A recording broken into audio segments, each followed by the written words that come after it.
हाय सगळ्यांना. तर मी आज इथं क्रिस्पी चिकन नगेट्स बनवले होते. खूप छान, खूप क्रिस्पी झाले होते. तर चला, तर सगळ्यात आधी मी इथं अर्धा किलो चिकन घेतलेलं आहे स्वच्छ धुवून.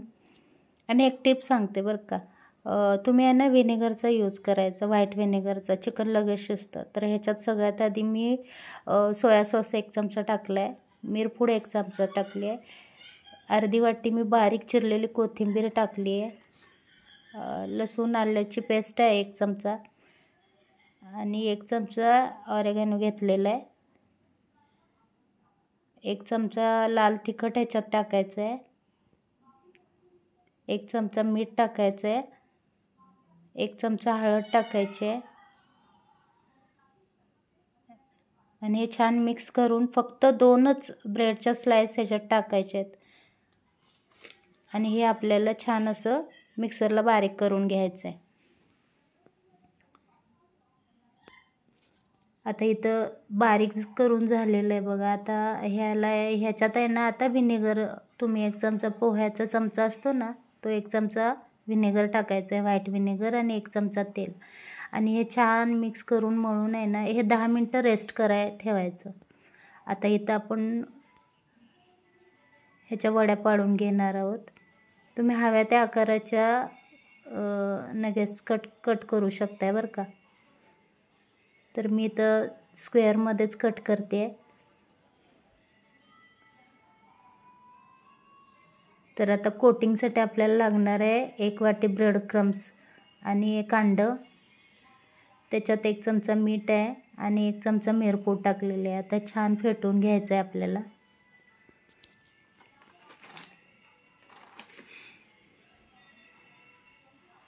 आता एक एक करून हे आपल्याला हे कट केलेलं वड्या आहेत ना, त्या अंड्यात डिप करून परत ब्रेड क्रम्समध्ये कोट करून घ्यायचे आहेत.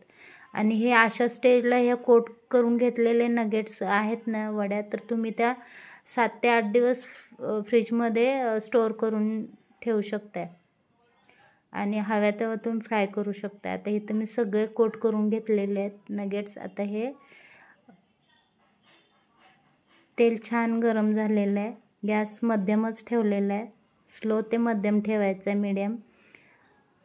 आणि सगळे नगेट्स ह्यात टाकून आहे ना 4 ते 5 मिनटं एक साईड छान क्रिस्पी ब्राऊन रंग येईपर्यंत छान फ्राय करून घ्यायचं आहे.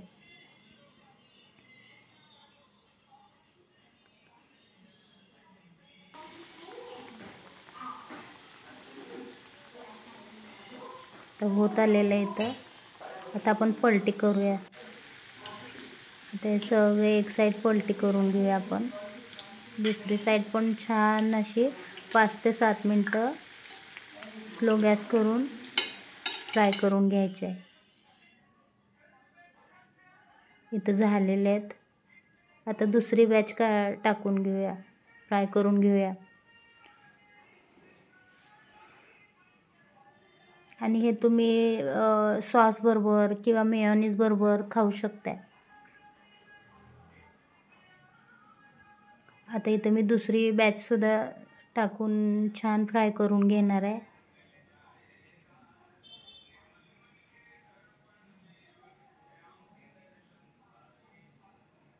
आणि हे गरम गरमच खायला खूप टेस्टी आणि क्रिस्पी लागतात बरं का. गरम गरमच छान लागतात खायला, मस्त होतात.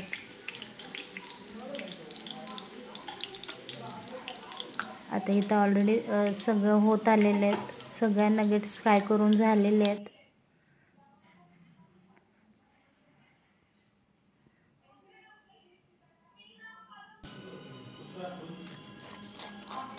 कुरकुरीत झालेले आहेत. आता आपण प्लेट्समध्ये काढून घेऊया. आणि तुम्हाला ही रेसिपी आवडल्यास लाईक, शेअर आणि सबस्क्राईब करायला विसरू नका.